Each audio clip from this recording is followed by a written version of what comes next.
We are recording. Welcome to the We're live. Yeah, welcome to the WODcast Podcast. I'm your host, Eddie Ift. I'm here with KC Deane, who is friend of a friend, crazy professional skier, professional mountain biker, professional all-around good-looking dude that just has the best life in the whole world. You're my idol, man. I've had like 4 guys on this show that are my idol, but like you... I like guys that do everything I like to do and do it better than I do it. So I've watched a lot of your videos. You hang out with that idiot Albie Layer and teach him to mountain bike. I don't know if that's ever going to happen, but he tries though, so it's cute. He does try, and it's admirable. I can't. I'm not even as good as him at mountain biking. So. Back in my day, maybe, but he's, Albie, there's something wrong with him. So, and you, there's really something wrong with you. I mean, I'm not kidding. I watched your ski videos. I grew up skiing my whole life, and just I know the consequences of what you do, and it's pretty insane. So, hats off to you, or either you're amazingly talented or just really, really dumb. I don't know what it's both. Is it? I think so. Where'd you grow up? Are you British Columbia? No, I actually grew up in North Idaho. Oh, okay. So I grew up in a little tiny town, Sandpoint, which is just below the Canadian border. Okay. Everybody's moving up there now. Yeah, it's like the thing. Tom Hanks has a house up there. Founder of Nike, he's got a place up there. The Who's Who has a house where I grew up. What was your ski place? Did you go to like Whiteface or what was it? It was Schweitzer Mountain. Oh, it was like a little tiny Schweitzer. town. I know Schweitzer. That's a good mountain. No way. Yeah. You've been there? Never been there, but I know of it really well because you probably even know that one of my neighbors is a Red Bull guy, a filmmaker, and or like in charge of the film, and he comes from up there near Coeur d'Alene or somewhere, and that's I've skied real close. I've skied Bridger and Big Sky, but I've never gone up to northern Idaho. Yeah, it's all the same. They're actually like pretty similar, Big Sky and Schweitzer. Oh, really? Like similar programs, yeah. And that's like, is that right next to Montana? Yeah. Okay. Yeah, it's up in the Panhandle, so we're like either side, we're right next to Washington, Montana, and then Canada is like where I grew up. So I grew up basically in the Great White North, So what did your skiing? What did you start? Were you racing, or were you always doing like extreme skiing kind of stuff? Yeah, it's funny because I didn't even realize, but I started basically as a backcountry kid almost. My dad kind of on the weekends or whatever would do ski patrol for Schweitzer, and so he knew about the backcountry and using avalanche beacons and avalanche training. And so he started me and my brother when we were really little. I mean, I must have been 4 or 5 years old when I started learning how to use like an avalanche beacon. And my dad would time us. And if we didn't find it in under 4 minutes, we had to go back up and do it again. So that was just an instrumental part of me growing up. And my dad loved to ski powder. And that just transferred straight into me because if it was a powder day, we would go skiing, and if it wasn't a powder day, then you didn't really want to go to the hill. So for the people for the people who don't understand an avalanche beacon, can you explain it to them? Like, it's basically a search. It's a search and rescue device, so that if you get trapped underneath the snow in a huge avalanche when it lets loose, you can send or receive a signal. And so if somebody gets trapped, then you just go ahead and you put it to receive the signal, and then you chase down their signal so you can pluck them out of the snow before they die. Have you ever had to use it? No, I never have. That's good to hear. Yeah. I worked ski patrol a little bit growing up and got fired, but long story. Long story. I shouldn't take you with me ever. No. I know nothing. I know a acromioclavicular joint. That's the only thing I know. That got me through my test. But I went out one time with some guys from Alta and saw them shooting the howitzers at the mountain to break off the snow and make it explode and come down. And so I saw a controlled avalanche. I don't think people realize like the danger that you put yourself in and how how scary that really is. Have you ever been like, have you skied out of them or away from them? Or my daughter today, I was watching one of your videos, and my daughter goes, "Dad, she's 5. She goes, Dad, that's an avalanche." And there was like, this little snow beside you trickling down. And I go, yeah, I'll ask him about that on the show. Yeah, that was one that I made out. That was a sketchy one. It worked out good, but I've had some that I've made it out, and some that I haven't, and some that I've been pulled out. I've been pulled out a few times, unfortunately, and then I've been really, really lucky a few times. Once, especially in Alaska, where I remember going down, and after the avalanche started, I just kind of it's kind of like when you get caught inside by a big set when you're surfing and you just are getting pounded. You got to just kind of relax, and you got to wait to like come up. But in an avalanche, it's more where you just know that there's a really good chance you're probably not going to come up. So you just relax. And I remember thinking, I had the whole thing where everything flashed before my eyes, my family, my life, my career, everything. And I just remember thinking, wow, this could be it. And just getting beat so hard for so long, and then finally came down, and it was like I just got gifted. Like, it was so gnarly that like we wear airbags, kind of like surfers wear the airbags and stuff, which floats you to the surface, and I couldn't even get my hand on the trigger. I kept like reaching for it, and every time I just getting pummeled so hard. I mean, I remember thinking that I probably snapped my arm at one point, and I was just getting hit so hard that you start going into shock, and you can't actually comprehend kind of like what's happening. And but I do remember that feeling where it was like, well, I guess this is it. Like, if I'm gonna live, I'm gonna live. If the boys are gonna dig me out, like, I hope that they got me, because And when this particular time that it happened, were you filming? Yeah. So you had like how much of a crew with you? There was 2 other athletes, and then a photographer and a filmer. And so I had 4 guys on me, which is pretty good. Good odds. And you were the only one trapped in it. Yeah. So they all got to see kind of where you went down, where the slide went to, and where it ended up. Like, how much of this is like, in my mind, I'm picturing like football fields. Like, how many football fields would you say you slid, and how big of an area was the slide that you ended up in? Probably went down. How long's a football field? Like 100 yards. It's like 100 yards. I probably went like at least 5 football fields in length or more down. Wow. And then I ended up in probably a football field or a football field and a half wide of avalanche debris. And I was kind of like in the center of it. Of what they have to search for. Yeah. And were you close enough to the surface to get anything out, like handout? Yeah. You were? Yeah, I was partially buried. Uh-huh. I got so lucky. It's like the luckiest that you could.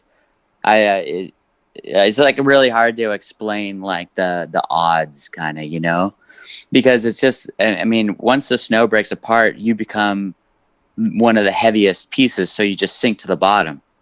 So when that all comes down and it starts to slow, I remember trying to like work my way up, because I've been caught in a couple avalanches before.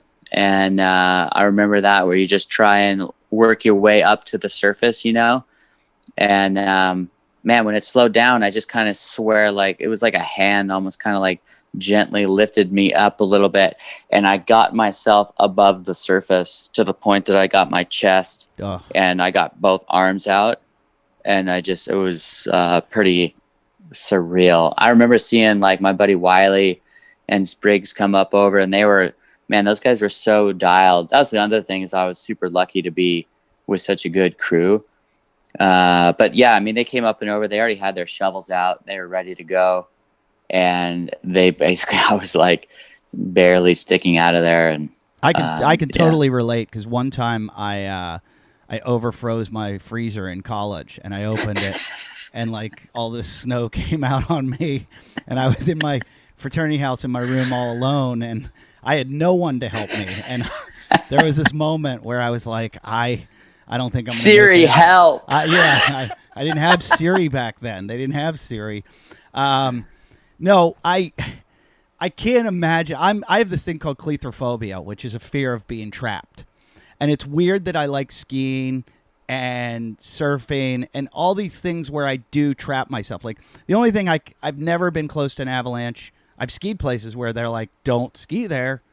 You're going to get in an avalanche. But I've surfed where you're getting pummeled and you feel like your legs and arms are coming off your body. Like they're flipping and throwing you. And I'm like, how much worse would this be if this was snow? Because it's so much more solid and so much more dense than the liquid. I don't know. Maybe it's not. Maybe it's not as bad. I don't know. I'm not a physics I think it's person. worse. Yeah, and you've surfed too, so you can tell me the Yeah, and worse. I mean, it's that same. Like when you surf, like I think you and I are both self-proclaimed like advanced beginner surfers, but yeah, but whoa! Before you do that, Pat Barber did the same thing to me. Pat Barber was like, I saw you said you're a shitty surfer. And I'm like, look, I can do turns. I suck. And I've been doing it for like 15 years. And I told him that. And he's like, yeah, me too. And then he takes me out at Santa Cruz. It's like 10 foot high. And he's just dropping on every single wave, just like hitting the lip. And I'm like, why did you say you suck? And why did you bring me to the best? And he's like, man, it hasn't been pumping like this all year. And I'm like, oh, thanks. Thanks for bringing me out. And I get pummeled all day long. But I have a feeling you're like that too. Because I imagine somebody that's as good as you are at skiing and mountain biking that like everything comes kind of easily to you. My deal is like when it comes to surfing, I just like to surf the biggest waves I can. Yeah, see, you have something wrong with you. I'm not technically proficient. I don't crank, or I don't have a good cutback or a great backside snap, but like I love it when the waves get big. Have you surfed Jaws with Albie? No. Okay, would you? Yeah, and in fact, I want to at some point. Like I just ordered a 9.8 from Infinity to hopefully surf like Totos or Mavericks this year. Because I went out last year with Taylor from Awaco, and we went and surfed Ocean Beach or just south of Ocean Beach when the swell was filling in. And then I paddled out to Mavericks and sat on the shoulder and kind of like got a feel for it last year. And really kind of like, I just wanted to really understand, like if when you go over the falls or if you get caught inside, where the ski is going to come from, where the rocks are, what the timing is after catching like a couple waves on the head, like where you got to go and stuff like that. And I just didn't want to be the guy that just kind of like goes out and goes for a wave and then it gets like pummeled and has to get rescued, So, see, I'm the opposite. But I love the rescue. I've had I went tow surfing with the Surfer Magazine guys. Took me out to train me because Albie and I are doing this dumb kind of contest. Albie's going to do stand-up comedy, and I'm going to surf Jaws. And oh my god, that's the sickest! When do you have to surf Jaws? Are you going to do it? Well, it was going to be last year, and then coronavirus happened. It threw everything off. So it's going to probably be this winter. But there's a couple problems. I only like to go left, and Jaws is a right. And the hey, you can go left. It's shady. Chombo and the boys, man, they're going left out there. That's shady. That's really shady. Like they told me, they're like, you better go right. They're like, even as bad as you are right, you better go right. And so are you gonna paddle or are you gonna tow? No, tow. Oh, dude, yeah, dude, you got that. Dude. I know. That's no problem. I think so. Paddling is a whole different ball game. No kidding. So my choice was Todos Santos paddling or Jaws towing. So I chose Jaws towing. I thought it was safer. Oh, Jaws towing all day. Yeah. Like you could get destroyed. That's my deal. Like I really want to paddle, some bigger waves. But the deal is, so what it's like when you get out and it's maybe triple overhead, and that feeling when you get pounded super hard by a set and it feels like your arms and legs are kind of going to get ripped off. Mm-hmm. That's what it's like in an avalanche, but it just doesn't really stop. And then when it does stop, it doesn't let you up like the ocean does. And then you're just stuck in cement. That would make me, I don't think of a worse feeling. I fell in a tree well once and was trapped. And one day I was in like wet powder late in the day. late, like a backcountry going down to a bar. Actually, there's this like thing called the Minturn Mile where you ski from Vail down to this little town and go get wasted. And it was after like a full day of skiing. I'm totally exhausted, and I just fell face forward and wet snow, like deep powder, and couldn't get out of my skis, and felt like I was dying. I was like, I'm trapped face down in the snow, and they're just going to find my dead body here. Like I had no muscle strength left. And I've had some gnarly situations like that in Japan, because in Japan, it'll snow, maybe like a foot to 3 feet every day, every 24 hours for a week on end. So it finally stacks up enough. And then, like I had it a couple times where like one time I was airing out of this tree and I came and I just got bucked a little bit and go a little too far forward, but I didn't want to blow the shot. So I like basically stayed like all like tucked up with the grab or whatever and tried to come out of it, and I couldn't. And I landed front seat and just basically rolled head down. Ugh. And you're going into probably 6-7 feet of unconsolidated snow. And then you're basically upside down, and then you get snow to come and cover you up. And all of a sudden, you're compacted with snow, and you're 4 or 5 feet of packed snow in a hole. And if there's nobody there, you're not going to make it. Yeah. Yeah. I know you probably don't want to answer this question, but I'm going to ask it anyways because I'm a dick. But how many times do you think you've almost died? Oh man, I don't know. A lot, at least 10 probably. Yeah. Starting when I was a kid, basically. But yeah, I've had a lot of really close calls, and even injuries. Like I broke my neck one time, and I'll never forget. I got life flighted back. It was in Tahoe at the time, and I got life flighted. The doctor comes out, and I'm thinking, at this point in my life, very, very beginning of my ski career, I hadn't had, I like broke my leg and blew my knee out, but that's kind of like a pretty minor injury realistically, So I've never really had anything too consequential. And then I get into the CT scan, I come out, and I'm thinking like, oh, I sprained my neck, I'm going to be fine. And the doctor just leans over and he's like, you have no idea how lucky you are, young man. And I was like, oh, really? He's like, yeah, you broke your neck and you split your C2 vertebrae in half, which means there's a 98 to 99% chance that you would die. Oh. And then of that, probably 0.5% is the survival rate. And he's like, you're going to make a full recovery. And I was like, oh my gosh. Just the break was so clean it didn't touch the nerve at all, or what was it? Man, I think like somebody up there still likes me, Yeah. I don't know what the deal was, but I basically split it down the side. It's called a hangman's fracture, which is named after when people would get hung and they would snap their neck back so hard that it would split the vertebrae. And when it happened, I was like filming, so I just told the filmer and my buddy to just lay me on the back, and I packed snow all around my neck. That was smart. And I did it to stabilize my neck. So smart. But in turn, I think what could have happened is it actually just it just kept the swelling down, because I was on ice. I was on snow for an hour and a half before the heli got there. So maybe that's what did it. I don't know, but nothing shifted. And I was fine. Well, I have an expert on this show all the time, this guy named Gary Reinl, who's the expert on like injury prevention or injury rehabilitation. And he's very anti-ice. He wrote a book called Iced about like the myth of icing, how bad it is. And he would say in that situation, that is the only time that you ice something. Like that is the only time, because he's like, if you've got a severed limb or, you can't get to a hospital, and like keeping the swelling, that was the only like, it's one of the only times you should do that. But if you like sprain your ankle, he would say just keep moving your ankle. You want to just keep moving it to keep the blood flow going to prevent the swelling, and because you want to expedite the inflammatory process. You want the inflammation going through there, but you don't want it to stop. So what was happening in your situation? Yeah, it's really funny you say that, because when you said I like you wanted to hold yourself, because I was a ski patrol, every time I see an injury and I'm around, I'm like, and people start moving someone, I'm like, don't move them.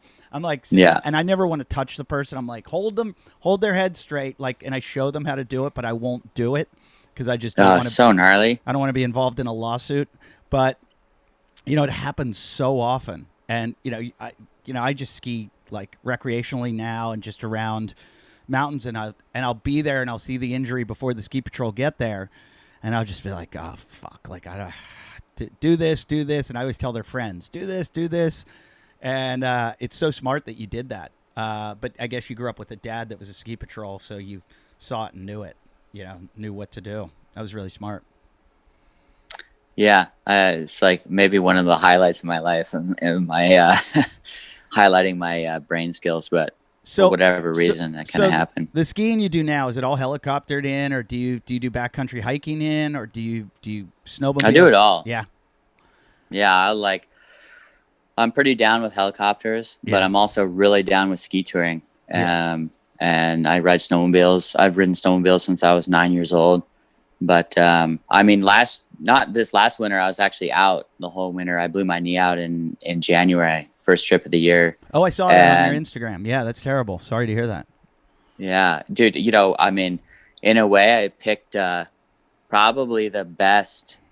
I think I picked the best winter of all time to sit out. Yeah, that's true. Like realistically, like if I'm going to sit one out, it was a pretty good time to just chill. But the winter before that, I did almost my whole winter filming ski touring and hiking. Yeah. Is ski touring, for people that don't know that are listening, because this podcast started out as like a CrossFit kind of podcast that evolved into like I see that you got that WODcast back there. I was like, yo, let's talk about some fitness. That's what it started out as, and we do talk fitness a lot. But what happened is when I was doing it when I was younger, I could do it, and as I get older, I can't do it as much. So I just talk about the shit I really like.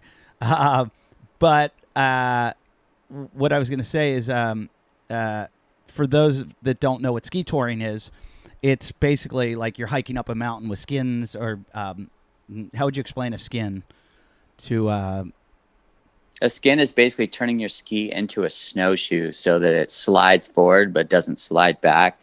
And then it just has such a big surface area, you don't sink in when the snow is super deep. And you can just power to the top of pretty much any mountain, and it just takes a lot longer. Yeah, so it takes a lot longer than a chairlift, but you don't wait in lift lines and you don't deal with people. I'm starting to think that that's going to be my whole year this year, is just ski touring, because I don't want to be around COVID-y people and riding chairlifts. And man, it's going to be a weird winter. I mean, we'll see. I mean, the whole country is kind of an interesting place. Vaccine's supposed to be coming November 1st, whether it does or not. I mean, that might determine some things, but yeah, I mean, it's like I always want to get on the chairlift alone. So now it's going to be like double that. And it's going to be like, yo, dude, I'm good.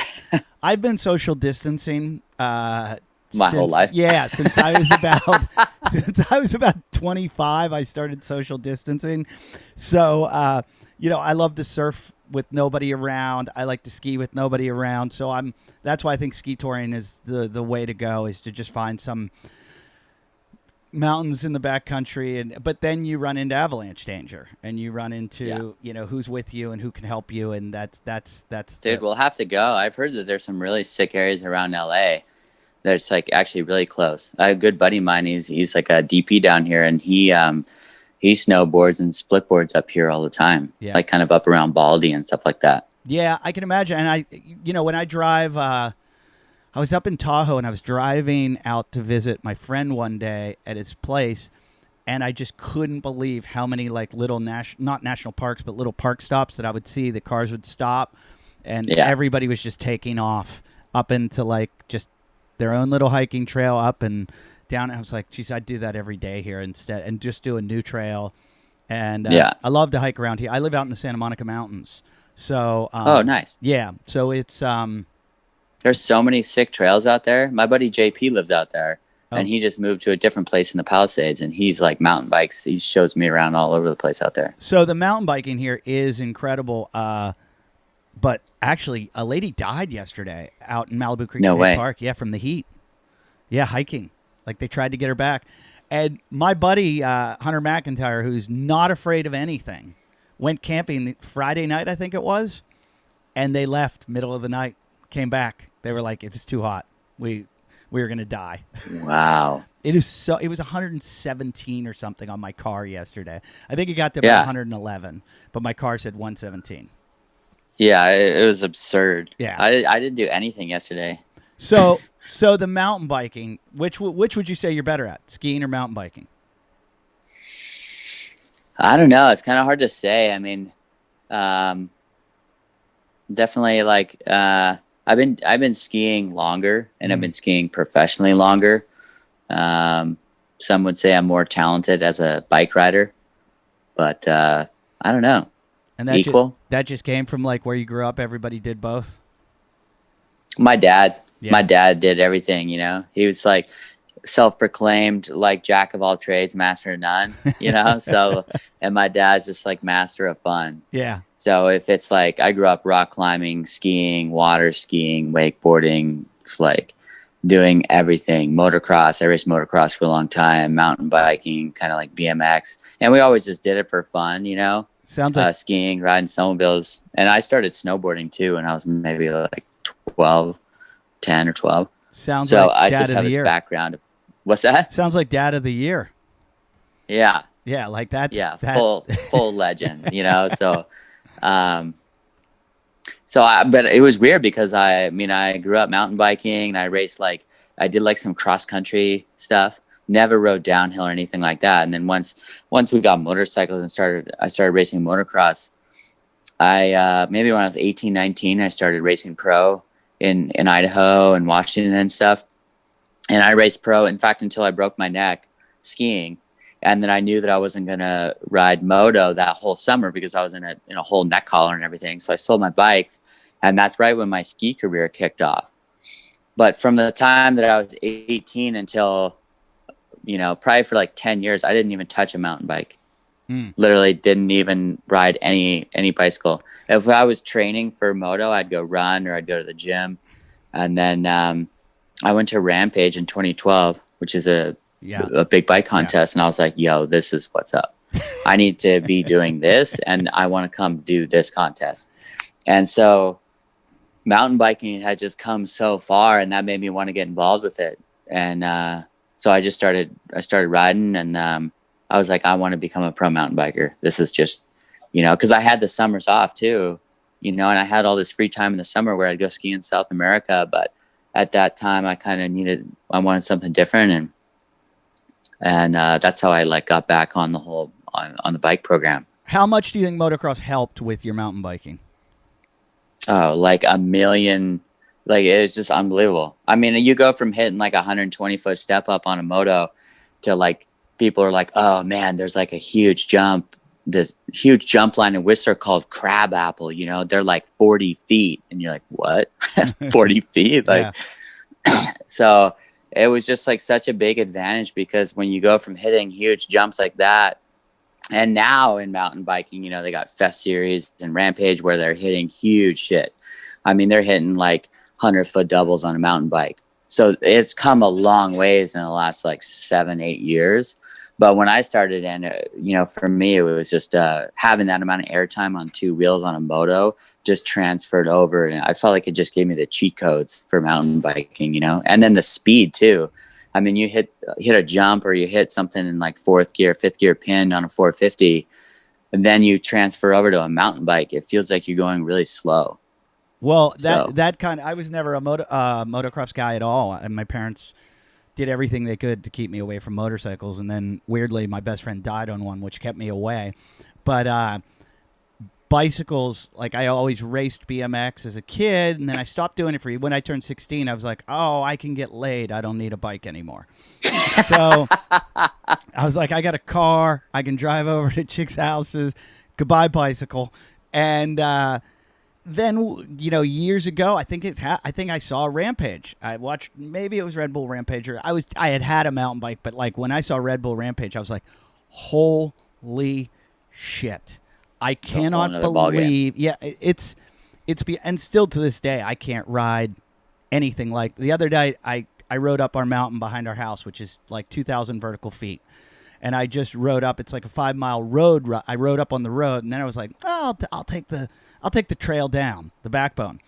And as I crested the hill to go into it, I saw the sun going behind the peak, and I was like, yeah, I'll be home in 20 minutes.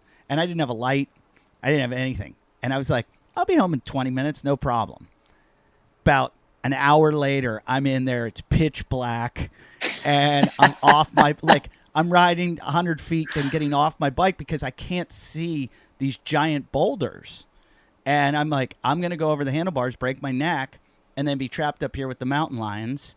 And that's good visualization, by the way. Oh, that's like really good positive thinking. Oh, I'm the best at that. I'm the best at that. When it's positive, it's like visualization. When it's negative, it's called catastrophizing.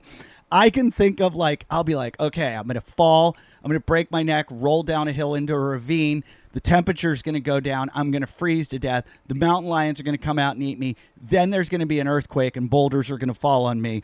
And I'm going to die in the worst. And then there will be a nuclear war while I'm here and I'm going to burn to death. I can go from zenith to nadir. This mind has a way of really fucking with me. So it's funny. I watched. I was wearing my watch, my Apple Watch, and I had it on Map My Run or whatever. I saw my climb. I saw my heart rate as it was just maintaining as I climbed, and then it's hilarious as I'm going downhill. My heart rate starts skyrocketing because I was living in total fear of mountain lion death. Dude, that's your next comedy bit. Well, you know what? Somebody just sent me, one of the dudes in my neighborhood that I ride with and surf with. He just sent me that we used to have 11 mountain lions that live in this kind of mountain range, and they have them all tagged. And one of them, or a couple of them, gave birth. There's 15 new cubs. And he's like, oh, cool. He's like, great, we got 15 new ones, and in a year they'll be able to chase us down. Yeah, and look, I haven't seen anyone get killed by one in a long time, but I ran from the beginning of the Palisades to Point Magoo. It was like a 68-mile run. You ran there? Yeah, we did it in 19 hours. Why? And I don't know. And I'll never do it again. They want me to do it October 24th. I am not doing it. If anyone else wants to do it, you can message me at WODcastPodcast@yahoo.com. I'll set you up with Hunter. He's giving me a really hard time because I'm not doing it this year. But I felt like I had COVID and the flu the next day. It was brutal. But that sounds like the worst idea of all time. Yeah, there were 18 of us and only 5 finished. It was brutal. But the whole time I thought about mountain lions. I was like, they're watching us. They're following us. And as you get further and further along, you're just more and more tired. So the likelihood you're going to outrun it is just lower and lower and lower. Oh, I'm going to go, take me. Go ahead. But I'm going to show them my throat. You're just going to open your throat up so it just happens quick. There was a point at the 17-mile mark where my knee just started, gave out. And I've never had knee problems. My knee gave out. And it was on a downhill, and all the other guys, there were still 18 guys. They literally went, sorry, dude, and left. And they all left. And then in my head, I said, I'm not quitting. So I now need to go about, what is that, 50 more miles alone. And that started depressing me so badly because I was figuring the time, and I was like, okay, it's going to get dark at about 5:30. That means I'm going to spend about 8 hours in the dark alone. And I was like, fuck. And I was so mad about that. And I was just alone in the dark. This sucks. What am I going to do? And luckily, a couple of them met up with me at the next aid station, shoved some ibuprofen down my throat, and pushed me and got me going. The ibuprofen saved me. That's a good mental strength test, I guess. Anyway, it was, and I think that's kind of why I did it. Once you do it, you're like, well, I can fucking do anything now, and that's a little bit of why I want to do Jaws, is because after you do Jaws, you won't be afraid to paddle into any wave. ever. I know, dude. It's crazy because like once you take that beating, you know, like my buddy, do you know Tori Meister? Yeah, I know he's. Dude, Tori was talking about that where I can't remember if he was talking about like Jaws or Maps, but he was just like, he like went for a wave and he just like fully just like went over the falls. And once he survived, he was like, oh, okay, well, Yeah. I survived, you know, like I had that happen to me in Nias, like in, off the coast of Sumatra. I know, yes, yeah. Dude, I went out and I just happened to be there during a code red swell, not that last huge swell, but the one before that from like 3-4 years ago or whatever it was. And I mean, it went 10 to 12 foot and it was insane. Yeah, that like that the entire rifles. bay just like came up. And man, you've never like felt the ground shake like that. I mean, sitting in the hotel, all the windows are just rattling. Wow. You know? Wow. And I've heard stories about that, like about Porto and stuff. But it was straight up too big for me, like, especially at the time. Now, even maybe like borderline, definitely too big, you know? Yeah. But I went out when it was like 7 to 8 foot. And 7 to 8 foot Nias is still like real heavy. It's like pretty big. Yeah. And so the swell was backing off though. And I was like, okay, cool. This is like my time. I'm going to go out. And I mean, there was just like all these pro dudes that flew in. And so once it subsided a little bit, a lot of those guys kind of like, they just came for that. And then they kind of like dipped out the next day. So I paddle out. And after maybe like half an hour, I'm finally like working my way up. And I think I caught one wave, kind of like a little shoulder one, you know, maybe like a 6-footer or something like that. So I'm like, okay, I'm good. I got this.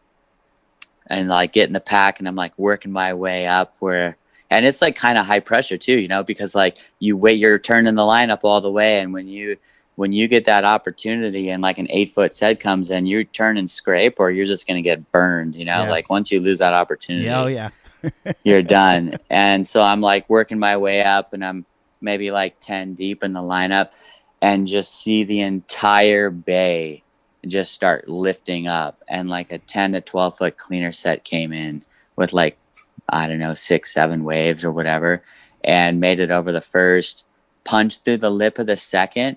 And then I tried to duck dive the third, which is like the dumbest thing ever. But I mean, the whole lineup just got destroyed. And I was all of a sudden in so much water and just got vacuumed up and over and just like destroyed, like leash, board gone, ripped my shirt off of me. And so it was like insanity. So scary. Did you get held down at all on it? Oh yeah, I had one where like almost had a 2-wave hold down, but I got sucked straight down and pinned on my back on the reef. And everybody told me, "Oh man, you're not gonna like hit the bottom here because Nias is kind of a deeper wave." And I just waited until it let me up, and I put my feet on the bottom, and then I was swimming to the top, and I poked my head out. And as soon as I get my head out of the water, I got a little sip of air, and I looked. And there was the lip like right in front of me. And I just got hit again and went like right back down and got like pushed out. So I've never been pinned on the bottom. Is it really like you are being held on the bottom and you cannot move? Yeah. That's so scary. I've hit the bottom. That was bottom. one of the first times that I've ever had it like that. And yeah, I mean, you're just like straight, just like pinned. Imagine like 10 people all with their feet standing on top of you. So like scary. That's what it felt like. So scary. But I guess like I always wonder like how your adrenaline's going so much, but you got to calm yourself. There's this combination of like adrenaline's going to get you through it in a way that it's like, you know, this is a traumatic situation. Like it's trauma. So the adrenaline's going to Dude, it's weird though, because like for me, for some reason, it's like hearing all those stories from guys and hearing about 2-wave hold downs and like staying calm. And like, even like I used to watch this Mavericks documentary and Jeff Clark talking about that, you know, back in the day. And so when the waves, I actually struggle when it's smaller. Dude, like I went out and surfed this morning and it's like stomach high and I like hit the bottom and I was there and I was like, you know, I get like that. But once it gets bigger, then I just click into this mindset where I was like, okay, like this is no joke. I got to be calm. And I've done my apnea course. Yeah. And I've gotten, you know, like I've gotten whatever, like a 4.5 minute breath hold. So I know I can hold my breath, but I'll go out on like a small beach break day and I'll just like slurp up water and feel like I'm going to drown. Whose apnea course did you take? Ricardo Tavares. I don't know. Where does he do that? He does it all over. He's actually from Oahu, and he has a deal Hawaii Eco Divers. Okay. And I did his course the first time in Oahu, and then it was just so good that and it's cool because once you do his course, you can drop back in and you can do it for free just as a tune-up. Oh, that's so cool. He came and he was doing one in Huntington, I think. And so I went and I did half a day. I did the pool day there, and then he does a full deal of surf rescue and everything. It's that's good. Cool. It's important. I've done a lot of breath work, like the Wim Hof and Brian McKenzie's stuff, and I use the apnea trainer, and I got up to about 3.5 minutes, and need more if I'm going to go do Jaws, and just I've asked a million questions to Albie about it. I'm like, when I get held down, how far down am I going to be? He's like, I don't know, 30 feet. I'm like, shut up. I'm not going to be 30 feet underwater. And he's like, yeah, you are. And I'm like, I'm going to be 30 feet. He's like, yeah, you're going to be 30 feet underwater. I'm like, there's no way I can live. But you got a vest. It's true. Well, it's funny. They took me out, put the vest on me, and we trained with the vest on. And the very first time I went to pull the vest, it didn't inflate. And I was like, that's kind of good though, because you know that you can't rely on that. You know, it's like having a crutch. Yeah. You know? Yeah. And I was using the Patagonia vest, which there's the Patagonia and the Billabong vest. And they were like, you want to use the Patagonia. You want to use the Patagonia because I guess there's like a front and back, and you can inflate them both at the same time. And I was tugging every single way, trying to get this thing to inflate, and it just wouldn't inflate. And I was freaking out. I'm like, this doesn't work. I'm going to get killed. This is a stupid thing. Why am I doing this fucking thing? But yeah. So is the vest similar that you guys wear for skiing? Yeah, it's just in a backpack. Yeah. That's like the only real difference. Okay.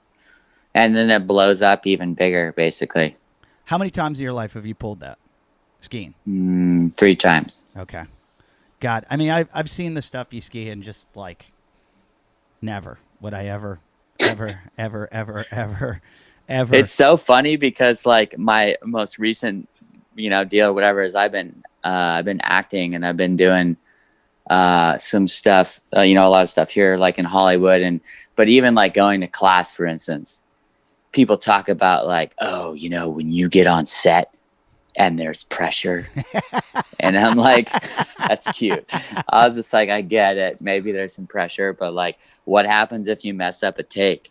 The director's like, oh, can you do that again? And I was just like, it's just so funny because like, if you mess up, as you said, like, and you're out skiing a line or even biking too, like some of the stuff I filmed in the past, it's just like, you're just going to bounce off the wall or like ragdoll, like maybe like 10 football fields, and then hope that you're like alive at the end, That's Albie said, I said, what I have to do is a lot harder than you because I could die. And he's like, no. He's like, I could die too because if I bomb so bad, I'll kill myself. And I go, well, you're going to bomb. I mean, like,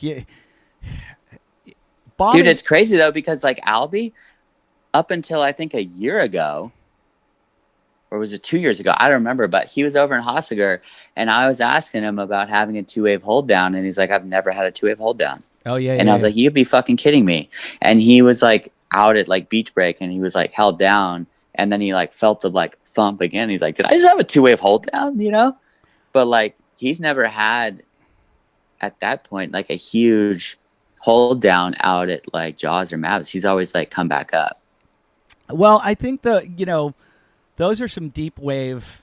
Yeah, but everybody at Mavericks gets like 2-wave holds down. That's where people die because of them. But I don't know. I think the beach break ones are way worse because there's all that turbulence because it's hitting the bottom of the sand and just flipping and with or if it's a reef, it's just like a shallow reef. I think you just get flipped and thrown, and it's more violent. Oh man, like when Dusty Payne went over the falls at Backdoor or at Pipe, I think it was Backdoor, but man, you imagine going over the falls at Pipe? I had Alex Gray on my old podcast, and we were talking about it. I said, of all the waves you've surfed in the world, what's the scariest wave? And he said Pipeline for sure. I said, worse than Chopu, worse than Mavericks, worse than... He said, Pipeline. And I said, why? He goes, dude, it just hammers on that reef. It just picks up, slams you down. That reef is so jagged. I've never surfed Pipe. I've surfed all around it, and I just refused to surf it. But I've snorkeled during when it was flat, and I couldn't believe... You snorkeled Pipe? Was it heavy? I snorkeled it in it didn't realize that you're in a foot of water. Yeah. Like that. I'm just getting my charger. That reef is a foot under the water. So it's kind of it's similar to skateboarding, that when you fall, you're hitting cement. You're hitting something that's just going to slam you. And, it'd be like skateboarding with a heavy rain. But, look what happened to Bede Durbridge, Owen Wright. I mean, those guys, you look at them and you see all their good waves, but then you find out, oh, yeah, he broke his hip or pelvic bone, or, oh, yeah, he smashed his head. And Owen was like a vegetable for a year because of it. I won't fuck with it. I won't. People are like, come on, it's good. It's only waist high. I'm like, I still don't want to play. I'm not going over there. Just keep that wave to yourself. Sorry, I just lost you there for a second. You there still? I got you. There you are. Yeah, I've surfed every wave around it, but just not Pipeline. I'll surf. Dude, how fun is off the wall? Yeah, you know what? I don't really surf off the wall. I surf Rockies. I'm a goofy foot, so I like Monster Mush, Rockies. I love, by the way, it's that it's so funny. I don't know if it's like this in the comedy world, but I swear in the snow sports world, if you're a skier or if you're a snowboarder or something like that, everybody just loves surfing. Well, it's you know what I mean? It's just everybody would rather talk about surfing than being talking about anything relating to your career whatsoever. Well, it's funny. In comedy, there's maybe 5 or 6 of us that surf a lot. And comedy's a small world. We all know each other, stand-up comedians. Practically, you've either worked with them or I've almost met every comedian that's in the business. And there's 5 of us that surf, and it's all we talk about. And we go surfing together, and we never talk comedy. We only we'll get in the green room and we just talk surfing. There is something weird about it. But it is. It's I don't know. I think it's just one of the best sports out there. I mean, I love what I do, obviously, as well. But man, when you're just it's just so funny that how addicting it really is. I think it's a little like golf for men. It's because you talk about your wave, they talk about a hole, that shot. I was 2 down, blah blah blah. It's people that surf usually don't golf as much, and that's their golf. It's your way to get away from your wife. Hide from her. It's your or from the family, you get away for a few hours. I just went to the Channel Islands, and we had to leave at 5 a.m. to get over there, and we didn't come back till 5 at night. And I was just oh, that was the best day ever. And I knew cell phone didn't work over there, and I knew when cell phone service came back, it was gonna be 20 messages from my wife going, where are you? These kids are driving me crazy. You said you were going to be home, but there was nothing. You're babe, it's pumping. Yeah, it was. And I was there's nothing you can do. You're trapped out there. You don't have a phone, and it's just all the boys. I love that it's there's nothing you can do. It's I was stuck. It's not my boat. Yeah. So, have you ever been out there? No, I'd love to go out there. Would be very, very sick. Yeah, I shouldn't talk about it. I spend a lot of the whole quarantine time since I'm here in Los Angeles. I've been going north, though, and surfing north of LA. And I've been having a lot of fun surfing up there. But I always see the Channel Islands out there. And I'm just man, it must be so sick to be out there. It's pretty sharky, though. Yeah, I probably shouldn't talk about it because, I had my phone out. I know. You're probably going to get, looked out. I swear to God, I'm probably going to get a message going, dude, why the fuck would you, so I'm going to stop it there. Just because, they're don't even pull your phone out. We can switch topics. So what's up with the WODcast? What have you been doing for your quarantine fitness program? So it's so funny. I'm getting interviewed. I've got a home gym. I turned my garage into a home gym. I did it when I first moved up to the mountains because I was like, I'm not driving in. I've got a close Malibu CrossFit's pretty close, and the guy that runs it's a really good dude. And I know a bunch of guys that work out down there, but I have 2 little kids. It's so hard to leave the house. So I work out my gym at home, and I've outfitted it with everything I need. And it's nice because I can do my runs up in the mountains around here, mountain bike. I can, go for ocean swims and just have everything, everything around. So it's awesome. But I'm mistakenly, there's a guy named Hunter McIntyre who's a regular guest on the show, and he's just an asshole. And I'm doing his programming right now, and he's 30, and I'm like old, and it's just too much. I got to stop. I had a blood test the other day, and one of the things that came back, this Inside Tracker, I'm using their blood testing, and it basically said, stop working out so hard. Really? Yeah, it was like, you need to take more rest and stop. You're overdoing it. Dude, I just found my dad sent me a really good during the whole, I've just been training at home. Dude, have you ever heard of this dude, Iron Wolf? Do you know who that is? No. So he's a Marine, and my dad, because I was getting kind of cocky. I was like, yeah, I'm in pretty good shape right now. Coming back from surgery, I don't have to travel and I'm not on the road all the time. So all I'm doing is basically surfing, riding, and working out. And so my dad sends me this video, and do you know what a Navy SEAL burpee is? Yeah.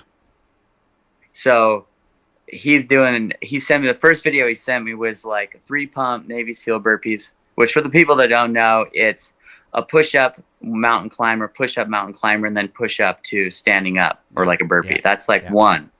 And the first one he sent me was a set of 500. So it was 1,500 push-ups in an hour and a half. What the fuck's wrong with this guy? Great. So my dad sends me that, and I'm like, well, can't be that hard. But that's what I've been doing.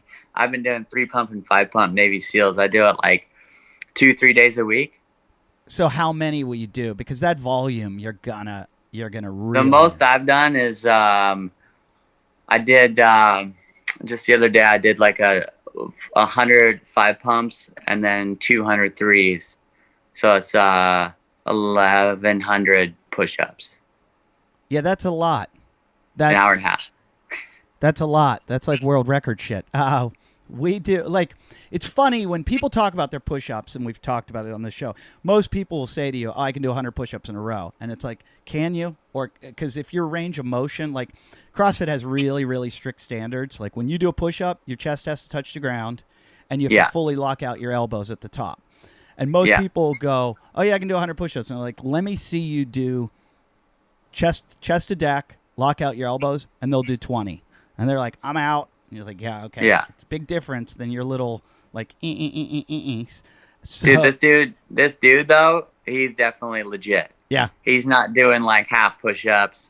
He's not going off his knees. He's this dude's a beast. And it's crazy too, because when you watch the first day of buds for Navy SEALs, what they put those guys through in the first 4 hours, it's basically that and leg lifts and push-ups nonstop. Yeah. For I think probably 4 hours, just to fully break your body before. A lot of them get rhabdomyolysis, which is their muscle breaks down and the muscle mass goes into their kidneys and into their bloodstream and into their kidneys and fucks them up. We've had a lot of Navy SEALs on the show, and I got a couple buddies that are them, and they're not normal people. They're you're in your own weird. It's people like you. You have your. Something's wrong with your amygdala. Any action sports guy, there's something wrong with your brain that you're able to do that stuff, the way you're able to compartmentalize fear and do what you do. I put you on a pedestal as you're excellent at what you do. Your athleticism's incredible, but there's something wrong with you. Your brain, and I don't care if you're it's what I've done my whole life. I don't care. It's still when you're standing at the top of a cornice looking down, and you know that if you fall, you're falling a quarter mile down a mountain, something's wrong with you. If you want to ride Red Bull Rampage or Surf Mavericks, there's something's wrong. It's the same with Navy SEALs. There's something wrong in them that they don't. Zach Forrest, who's a good buddy, who's a Navy SEAL and a top CrossFitter, we used to go to the same chiropractor, Dr. Lindsay Matthews. And Lindsay, she'd be like, "Oh, Zach was just in here," and she'd be like doing treatment on my shoulder, and I'd be wincing, going like, "Oh, that hurts so bad." And I said to her one time, I was like, she's like, "Yeah, this hurts." I go, "Does Zach, does he scream like that?" She goes, "Nope, doesn't make a noise." Just to make you feel good about yourself? Yeah, I mean, when I did the 68-mile run, I did it with Tommy Hackenbrook, who was like second at the CrossFit Games. And I swear to God, 19 hours, I bitched a lot. Not one thing ever negative came out of his mouth. Not once in 19 hours did he go, "Oh, my heel hurts," or "Oh, I got a rock in my shoe," or "Can we stop for a second?" 19 hours of just like, "Come on, boys, let's go. Let's go. Let's go." And I was just like, it's a different kind of person, Yeah. Dude, from being around like Hollywood and stuff, do you know Ron Matthews? Mm-mm. Who's Ron Matthews? Ron started the Reebok CrossFit lab in West Hollywood. But I met him on a trip. This is how because I did CrossFit for a while. In fact, I got my setup and I just bought a whole deal of like bumper plates and everything for lifting here at the house. How'd you find them? It's impossible to find them now. What's that? They've sold out everywhere. And so it's really hard to get bumper plates or dumbbells or anything right now. Yeah, I know. It's sick. I just partnered up with my neighbor. Now we got a full, I don't know how much weight we have, but we doubled up all of our plates. And then we got a full lift rack, a squat and bench rack and everything outside. In your apartment? Just outside. Okay. So in the alley or driveway or what? Dude, I'll give you a little tour. You can see it. This. Yeah, let's see it. This is an exclusive right here on the Zoom. So this WODcast. Is our whole outside here. Oh, that's awesome. The full program. But all this is a new addition. So we have this whole outside facility that we can just cruise and do our own. And then this is my girlfriend's workout center inside the house. Of course, all yoga, lip decor. But it's funny because I do this trip with them, and I went to Iceland with this dude who it was funny at the time. I had no clue who he was, and big. He's an actor, and but he brought his trainer and his best friend, and so I'm talking to his trainer, and I'm like, "Hey, what do you do for this? What do you do for that?" And he's like, "I do CrossFit." And Ron is one of those guys that's he's just a fucking physical anomaly. Mm-hmm. He probably is 6'5", 250 pounds, 5% body fat, played semi-pro football for 10 or 15 years for fun. Masters CrossFit champion of the world, maybe 5 years ago. So he's huge, he's fast, and he's just insanely strong. But so I was just on that trip with him, and he's like, "Dude, you should come in sometime, and I'll, I don't know, you should give it a shot." But that's how I started training there. And then when I came down to LA, I would go and train with him. But dude, that guy he's insane. I don't think I've ever worked out around somebody that's that strong, that doesn't do steroids. You got to meet my friend Crazy Bobby, that's on the show all the time. Doesn't do steroids. He's almost 60, and he can still deadlift over 600 pounds. He's a freak. He's a freak of nature. Strong. Dude, it's so crazy, those guys. I just met this dude the other day. His name's David, and he's the body double for Arnold Schwarzenegger, Stallone. He was a body double for the movie 300. Yeah. To give you a good context. Dude has never lifted any weights. All calisthenics? All calisthenics. Only works out he moved over here from Belgium and works out at Muscle Beach and Santa Monica or Venice. Only does rings, pull-up bar, and parallettes or parallel bar. Have you ever been to Bondi Beach in Australia? Nah, I might. Bondi has this this little outdoor gym that is all calisthenics, and there's a whole bunch of dudes that hang out there. And there's a guy named Marcus, and all these. You can find them on YouTube. Just Bondi Calisthenics. They are all freaks, like freaks, and none of them lift weights. And they look like they're bodybuilders, and it's all calisthenic shit.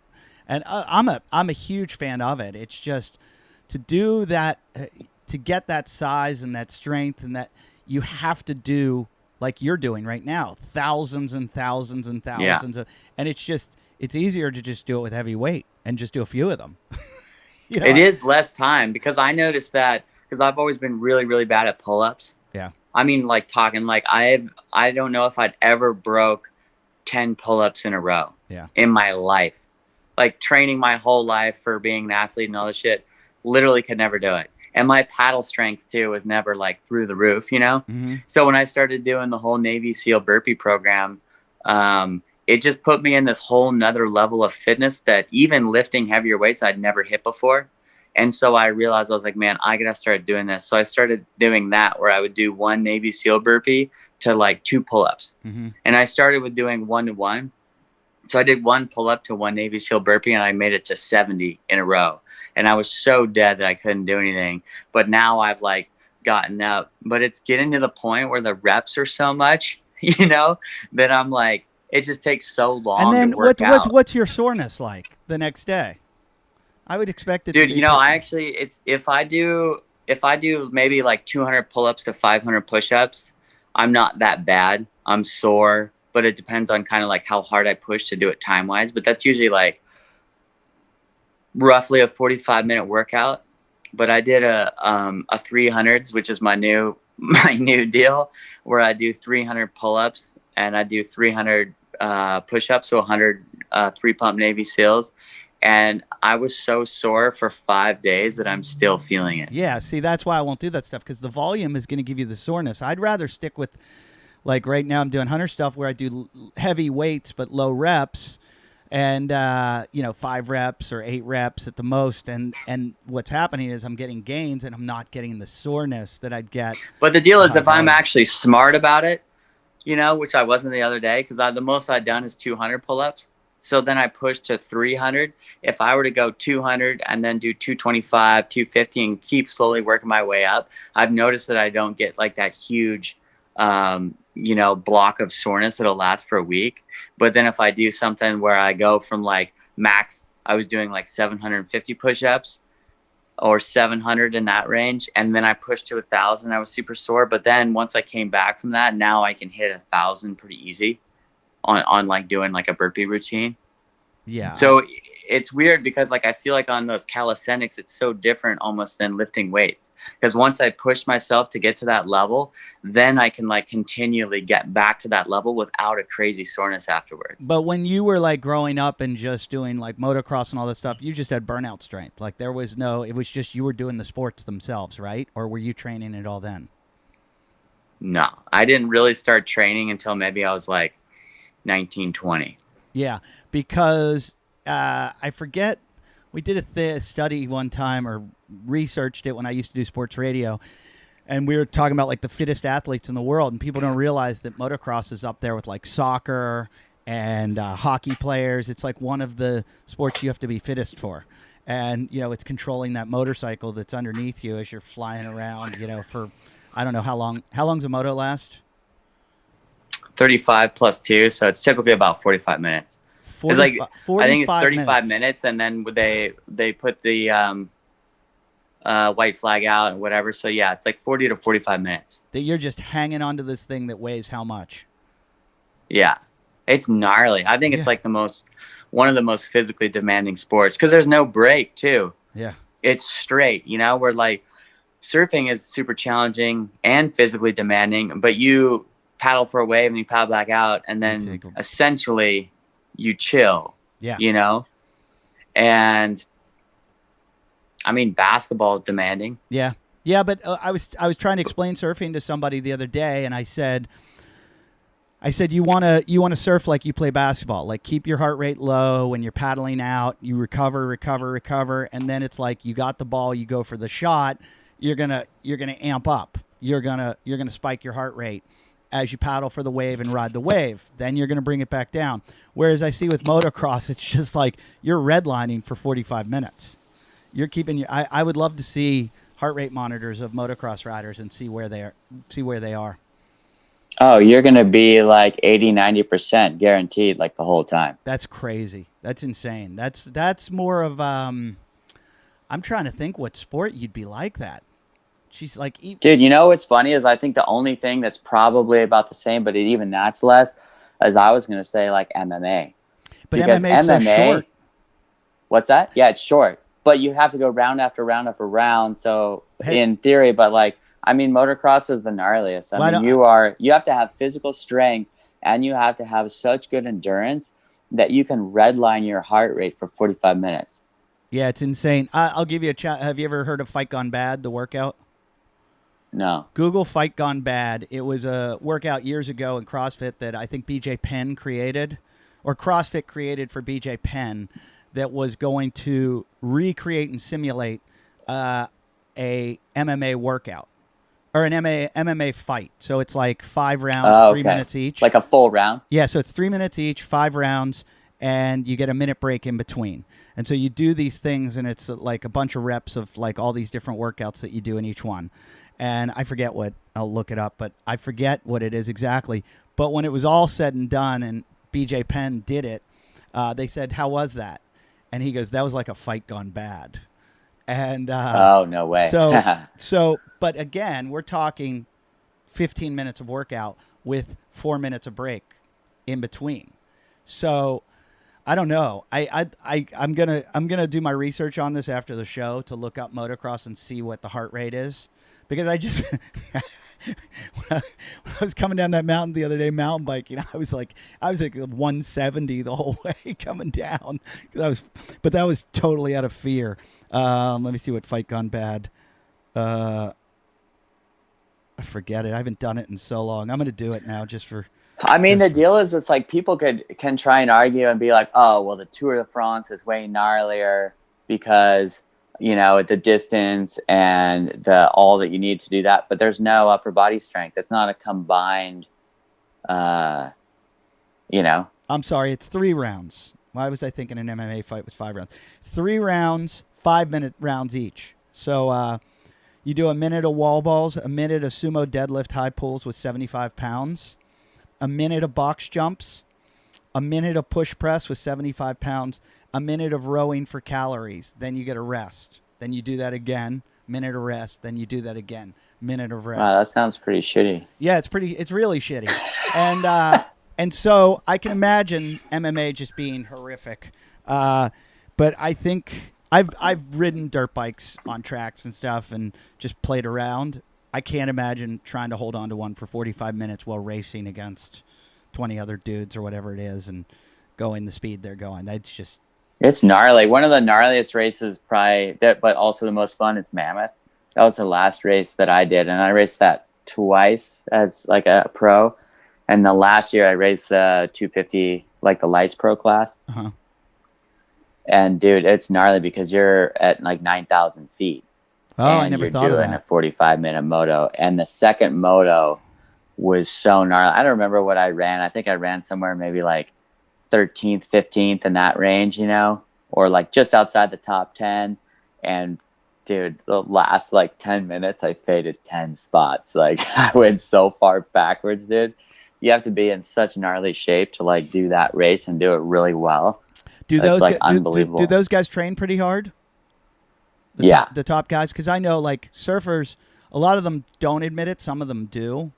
Like Mick Fanning trained like crazy, and Medina and like a lot Medina of those trains guys really hard. Super gnarly. Kelly Slater does too, and he doesn't admit it. But like Kelly works out with some of my friends, and he works out really hard, and he. You know, and he's good. Like Shane Dorian's really good at CrossFit, or was really good. he hurt his back, but Nate's gnarly, dude. Have you ever Nate Florence's workouts? Oh yeah. Nate's. In fact, I want to have Nate on the show because he's really big into CrossFit. But yeah, so those guys, I mean, they're top level at what they do, and they also add that to it. So, you know, I can just imagine that the motocross guys are freakish workouts. Yeah, I mean, they're gnarly in the gym, and then they got to have the endurance to back it up. So, you know, it's like most of the days when people go out and they're just like do endurance or something like that, it's like every day they're in the gym and then they go out and they train on the bike, and then they're also riding a road bike or a mountain bike to go get their endurance workout in. What do you do to keep your endurance? I ride road bike or ride my mountain bike. I actually just started riding a road bike this year. I haven't in so long, but with my knee, I couldn't ride. Right. I just couldn't risk falling after surgery. So I got a road bike from Canyon, and, you know, but I've actually still been riding quite a bit in order just to like keep my endurance up. Doesn't it bore the shit out of you though? Oh, dude, it's like so boring, dude. I can't even get into it, but I can't really run because I've had 3 knee surgeries. What's the knee issue? What is it? I did my MCL, PCL, and meniscus, like slipped the meniscus out of the inside of my knee on my left knee. Oh. And then on my right knee, I did ACL, MCL, PCL, and then split my tibia plateau in half and did my meniscus. And then I had another surgery because all the pins didn't heal. So I had to get the pins taken out. So where do you go? But the deal is it's so boring. But you know what I always think about, whether I'm doing a burpee workout or whatever, is I just think what it's going to be like getting caught inside a Maverick and catching like set after set on my head. But that's literally it. Like I will go out and my girlfriend will be like, "Oh, you're going for a road ride? How was it?" And I was like, "It sucked." Like I don't like training really, you know, like I don't like every day I work out, or like when you leave the gym, I love it when you leave like any CrossFit gym and like, how was it? And I'm like, what do you mean how was it? It sucked. Yeah. Like that was a hard workout. And sometimes the trainer was like, oh, it wasn't that hard. I was like, well then work out harder. But if you're like pushing as hard as you can, yeah, man, it's just like, man, I wish you could just like get to a point and just be strong, you know? I like the hard workouts because they're short and quick. The ones that are the long and boring ones, I need like podcasts. And I've been training for an Ironman, so going on the swims, whenever I have to do like a mile swim, I want to cry because I'm like, oh, I'm going to be in the water for like an hour just with me. It's just me and my mind. Nobody should ever have to be there. And it's just like meditation for an hour, and it's so boring. Yeah. But when like I'm not looking forward. I haven't even started my road biking yet, but I'm getting a Specialized and to go do these like long road bikes. Dude, books on tape, man. Books on tape or just like or podcasts. Yeah, that's what I do. There's this one podcast I'd never heard of it. It's called like WODcast Podcast or something. It's pretty good. I heard people like it. It's very popular. Very popular. I've heard about it. The host isn't very good, but the show's good. A lot of the guests, especially like some of the snow sports athletes, super, super intriguing. But all the CrossFitters, very boring. Very boring. Those guys suck. I'm not going to lie to you. Sometimes it's like fucking pulling teeth with them. They're good guys and women, but every once in a while I'll have a guy on who's a top CrossFitter, like top 10 in the world. And I'll be talking to them and I'm like, so what do you do? And they're like, I lift. I'm like, what do you do? What do you do for fun? And they're like, well, I go to bed early because I got to get up early to lift. So, you know, those are the ones that like get a large amount of downloads for sure. They do. Weirdly, they do, because the people that are into CrossFit are upset. Look, I got into CrossFit to help me with other sports. There's a lot of people that CrossFit to CrossFit and to only CrossFit, and that's what they care about. And I'm like, dude, for all the CrossFitters out there, that's the interesting thing to me. Maybe they can like hit me up. And this is, I guess, I am a CrossFitter. I go to CrossFit. That's a lot of my training until quarantine. I purely did it through CrossFit. And I think that it's great, but damn, some of the people in there are tough. You know what I mean? Like, I go in the gym and I'm just like, yo, I just want to work out, okay? And I get it. You have nothing else in your life, and that's unfortunate. But man, in all seriousness, it's like that's like the only thing, and it's really strange to me though, because it's like you're just training to train, Right? And it's a really weird thing being like an athlete, professional athlete in a sport where I train in order to aid my performance in what I'm doing. Whereas like, it's crazy that they turn training into a sport where you just train to get as good as you can at lifting things. Yeah. Well, I used to do a joke about it on stage about the whole idea of flipping tires. Like, people pay to go to a gym to flip tires. I'm like, why don't you just get a job at a tire store? Seriously, and they'll pay Goodyear. you to flip tires all day long, and you're gonna get paid. You're gonna get you're paying them, and then I wanted to start my own fitness, like kind of program where you would sign up, and every day, because there's a lot of variety, you meet me at a different location. And you meet me at a location, what I do is I get the whole group together, it's group fitness, and I go, okay, guys, on the clock, you're going to go into this house right here. You're going to get all the furniture, and you're going to bring it out, and you're going to put it on this truck. And then we're going to take a break, and then we're going to do WOD number 2 at another location where you're going to take all the furniture out, and you're going to put it inside a house. And that's the end of the workout. It's called Move Fit.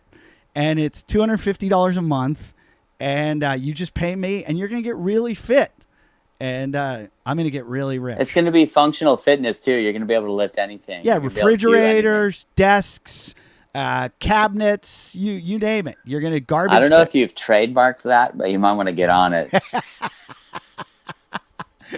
It's an exercise program where I'll give you a percentage of my earnings.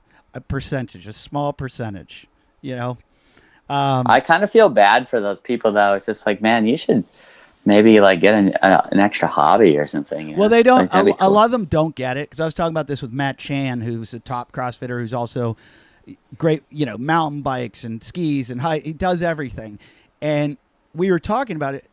The whole idea of this is like, there's no better way to train yourself to be able, for general preparedness, to be able to handle anything. Like you're not going to go out and be great, but you're going to be able to do anything if you do. Mm-hmm. And so fucking do it. Like, go use this shit. You built this body to be able to go do shit. Go use it. And I got wrapped up in it for a little bit there. I was like, wait, why am I not still skiing and doing this? And like, I'd go surfing, I'd be too sore to surf. And I'm like, I'm too sore because I'm in the gym too much. So I had to stop going to the gym because surfing's more fun. So, dude, when people ask me, because I've been training so hard the past, since quarantine, basically, when people ask me what I'm training for now, I just say to take my shirt off. Well, I mean, that's one thing about CrossFit. It will make you look good. They always said that was a byproduct. Yeah.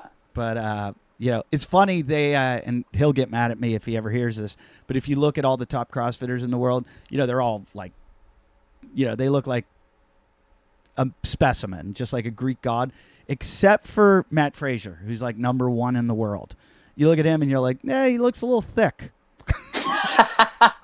He's going to rip your head off. I know he will. But like, if you look at like Rich Froning or any of these guys, Noah Olson, top guys of the world, you're like, holy fuck, what's this guy do? And, they all get accused of doing steroids all the time because they're just in perfect shape. But you look at Fraser, and he is by far the best, and you're like, You're like, it's funny though, because there's this like stigma around action sports where like any dude that's like super cut and ripped. I mean, it's the same thing why like Kelly Slater and whoever don't talk about their fitness routines. The same thing in skiing. Like Tanner Hall is just like one of the best of all time, and the dude has been training so hard and in the gym, and he's jacked. Tanner Hall's jacked? Tanner's so jacked, dude. Really? He is ripped. And I just think he's like the biggest pothead in the whole world that I couldn't imagine him lifting a weight. And he's super strong, and he has lifted forever, but he doesn't talk about it. Now he kind of like, he does, you know, he's kind of like over that, but it's like this cool guy thing where you're like, if you're ripped and super strong, then you're a jock and you're an idiot. Yeah. Yeah. There is that stigma. And I remember that. And I finally was just like, actually, no, that's actually pretty stupid. You actually just like you look like, you know, a guy that actually like has his shit together and is super fit, you know? And it's also, like, that's nothing to be ashamed of. It's also injury prevention. And when you're, as you know, climbing up a mountain or like picking your bike up to carry it up some horribly steep hill to get to the top of it, you're like, oh, I wish I did more squats. Dude, you know, that's kind of like what really kind of like tipped me off, because I dealt with that a lot in my career, what I was just saying, where it's just like people hated on dudes that were super ripped. And I was in Alaska like 5 years ago.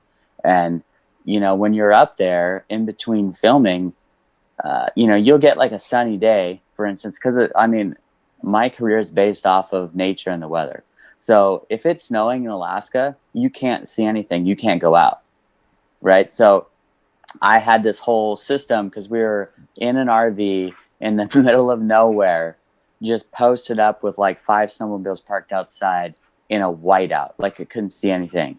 And so for the week to 10 days while we waited for the next sunny day, I took like a metal bar and put it on my buddy's lumber rack for a pull-up bar. And then I was using 5 gallons of gas for kettlebells. And then I was running, doing that, push-ups, pull-ups, and doing kettlebell swings. And one of the guys was giving me shit. He's a photographer. He's just like, oh, somebody's worried about like, he was just giving me shit about working out, you know, and looking good. And I was like, dude, do you remember the first day we went out when you were sitting at the bottom at that line that I went and skied? And he's like, yeah.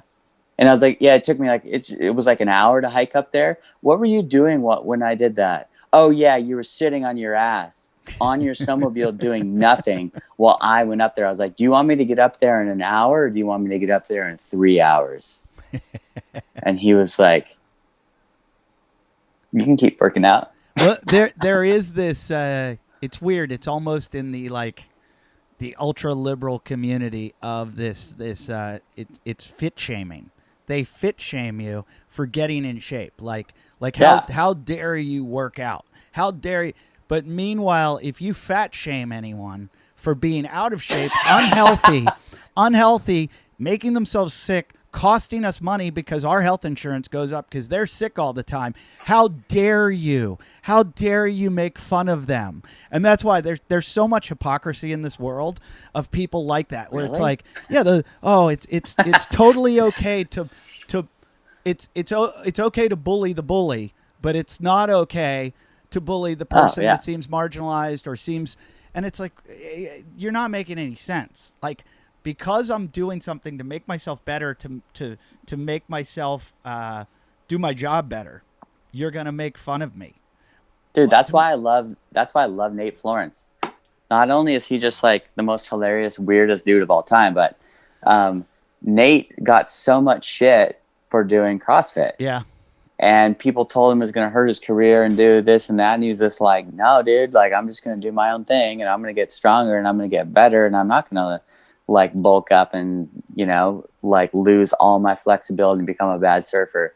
And he became a better surfer. Yeah. And he just basically said, screw all you guys. I'm just going to do it anyway. Over there on the North Shore, there's a little bit of a weird like CrossFit community, because what's his name from Progenics, Paul Gomez, they had like a gym over there, and all the Kyborg and started like training those guys. The Ruka dudes. Yeah, and they all got ripped and super strong, and all the other surfers were like, what are these guys doing? Like, how are they they're like monsters now. And they all do, there's like this weird community of people that all like surf, mountain bike, MMA, and do CrossFit. And it's kind of like this bro thing. Like it's just like, I'm a black belt in MMA, and I also CrossFit, and I surf every day. Yeah, and I'm a pro surfer for Ruka. Yeah. And if you look at me the wrong way, I'm literally going to rip your head off. Yeah, you're going to get slapped in the face really hard. So you've been to the North Shore, you know. Yeah, there's a couple gyms over there. I've gone to one gym on the North Shore that's like in a guy's house. It's literally like a bedroom. and you go to this guy's house. Jamie Sterling, who was a big wave champ of the world, took me. He's like, "You want to go do CrossFit?" I'm like, "Yeah." And I'm expecting to go to a CrossFit gym. And the next thing I know, I'm in a guy's house. And I'm like, "Where's the guy that owns the house?" He's like, "Oh, I don't know." I'm like, "You're in his house." He's like, "Oh, yeah, we're allowed to use his gym." I was like, "All right, this is just weird, you know?" He's like, "Come on, just work out." It's like, all right, because it's, the North Shore. It's like a tropical paradise, but it's sort of a ghetto at the same time. And yeah, it's like tropical terror if you like go the wrong way or you like look at somebody the wrong way. Yeah. Did you ever read Chaz Smith's book?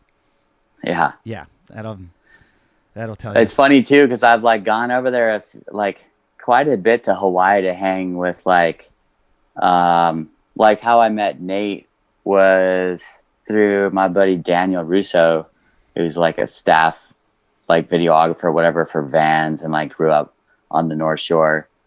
And so like Russo hangs with like Cole Christensen and Nate, and I don't know, that's just like his scene, and then like Albie, and I know like just those guys. Do you work with June Shine? Yeah. Is that how you met Albie? With those guys.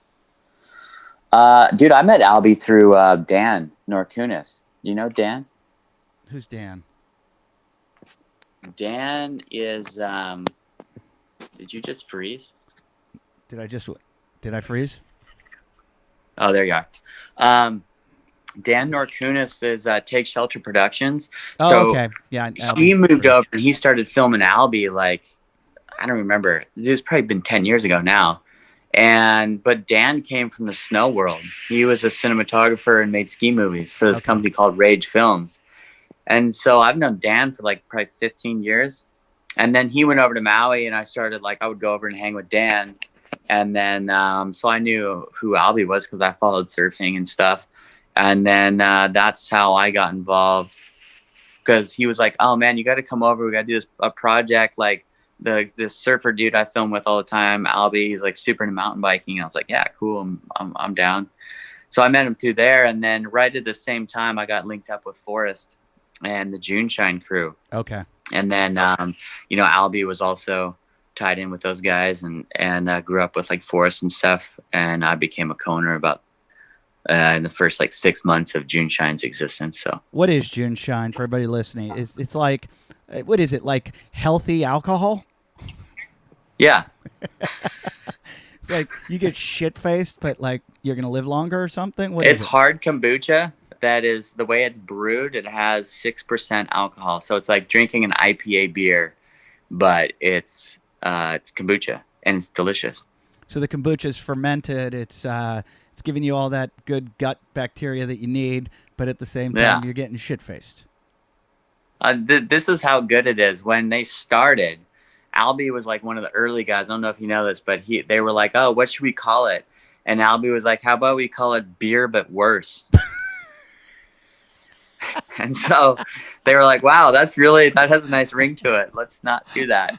And then Albie tried it, and now all we drink is June Shine. Straight up. Like, you don't drink anything else. And even like I go buy it at the store now. What if you don't like? I know there's a lot of guys that like sponsor my show and give me free stuff, and then I run out and I can't call them to get some, so I got to go buy it. And I always feel like, why am I buying this stuff? They sponsor me, and I'm spending more money on you. What if you don't like kombucha?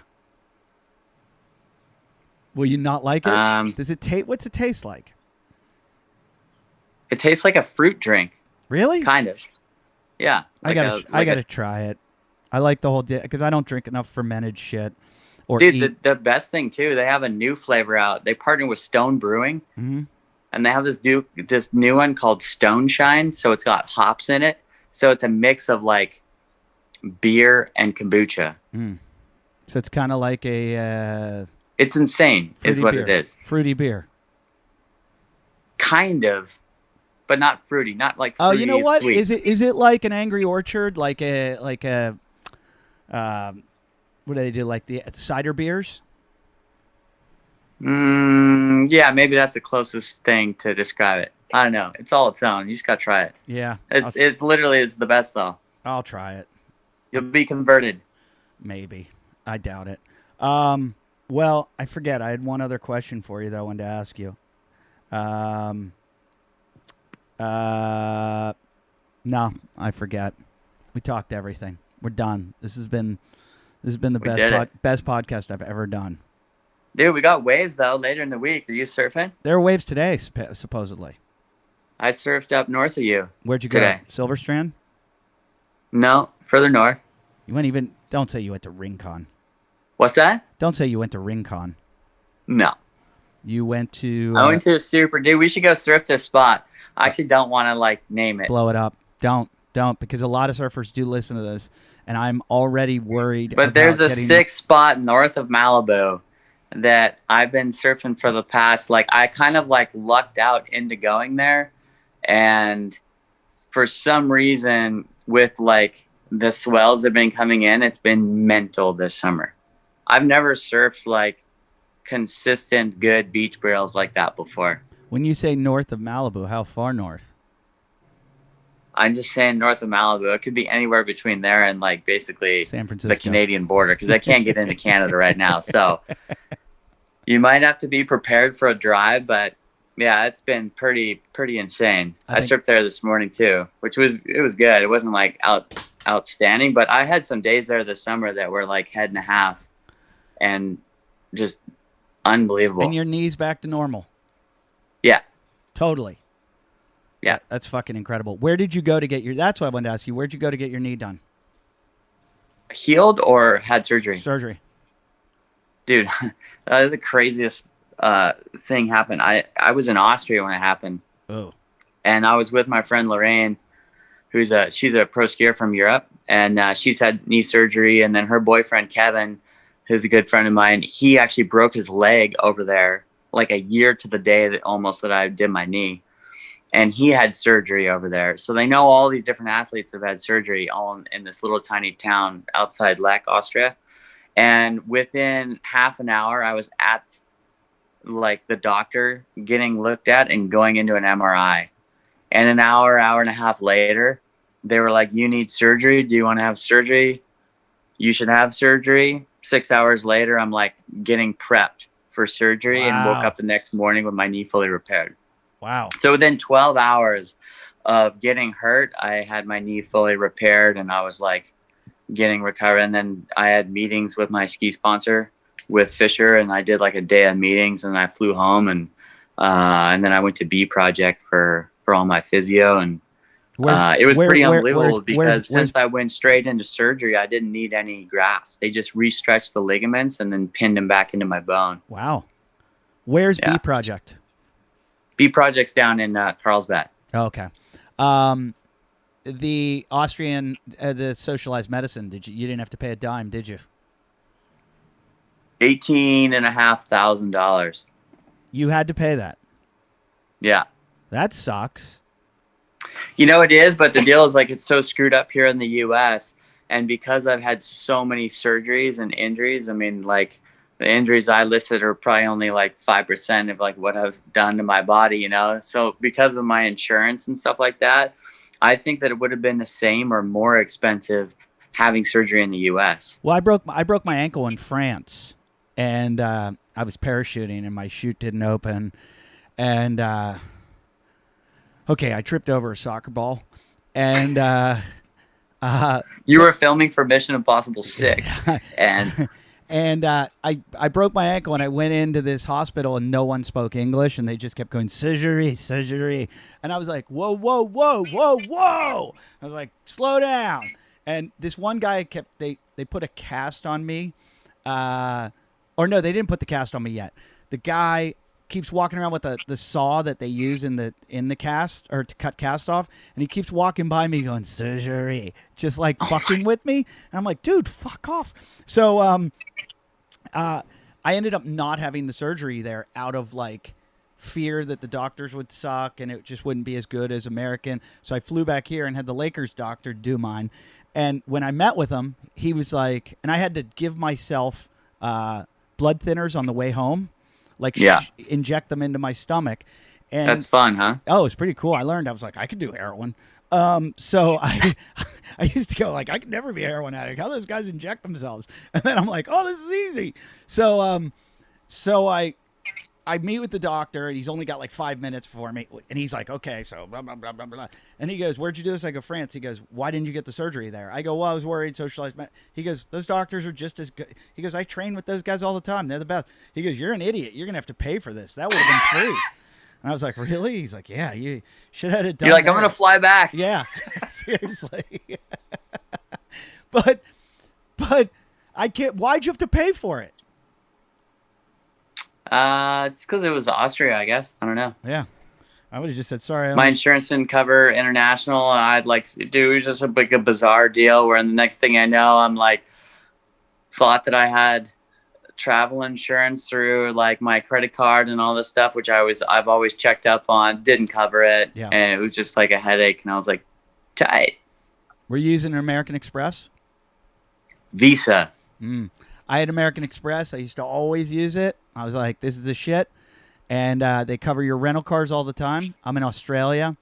I smash a car one day because I'm driving on the other side of the road, and I forgot that I was on the other side. And I'm just laughing. I drop it off at the airport, and I give it to the woman. And I'm like, sorry, I just smashed your car.